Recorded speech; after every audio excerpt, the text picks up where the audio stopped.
మరన్ని Meesho items మళ్ళీ మీ ముందుకి నేను తెచ్చేసాను. వెంటనే ఓపెన్ చేసి చూసేద్దామండి. ఫస్ట్ ఐటమ్ అయితే ఓపెన్ చేస్తున్నాను.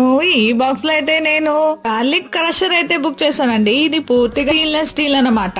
ఇది మీషోలో 129 రూపీస్ కే సేల్ నడుస్తుంది. ప్రొడక్ట్ అయితే చాలా బాగుందండి. నెక్స్ట్ ఐటమ్ అయితే అన్బాక్స్ చేసేద్దాము. ఈ బాక్స్ లో అయితే నేను 3 పీస్ సెట్ అచార్ స్టాండ్ అయితే బుక్ చేశానండి. దీని క్వాలిటీ అయితే చాలా బాగుంది. ఇది ప్లాస్టిక్ ఐటమ్ అన్నమాట. అంతేకాకుండా ఈ ఐటమ్ కి 3 స్పూన్లు కూడా ఇచ్చారన్నమాట. ఇది మీషోలో 194 రూపీస్ కే సేల్ నడుస్తుంది. దీని క్వాలిటీ అయితే చాలా బాగుందండి. ఇది మీషోలో బెస్ట్ సేల్ అనే నేను చెప్తాను. నెక్స్ట్ ఐటమ్ అయితే అన్బాక్స్ చేసేద్దామండి. ఈ ఐటమ్ లో అయితే నేను డెకరేటివ్ స్టోన్స్ అయితే బుక్ చేశానండి. ఈ స్టోన్స్ మల్టీ కలర్ అన్నమాట. ఒక ప్యాకింగ్ లో 2 ప్యాకెట్స్ అయితే వస్తాయండి. ఈ డెకరేటివ్ స్టోన్స్ ప్యాకెట్ కి 2 కేజీలు చొప్పున వస్తాయండి. ఇది మీషోలో 153 రూపీస్ సేల్ నడుస్తుంది. బెస్ట్ సేలే కదా. మళ్ళీ వచ్చేస్తాను. సబ్స్క్రైబ్ చేసుకోండి.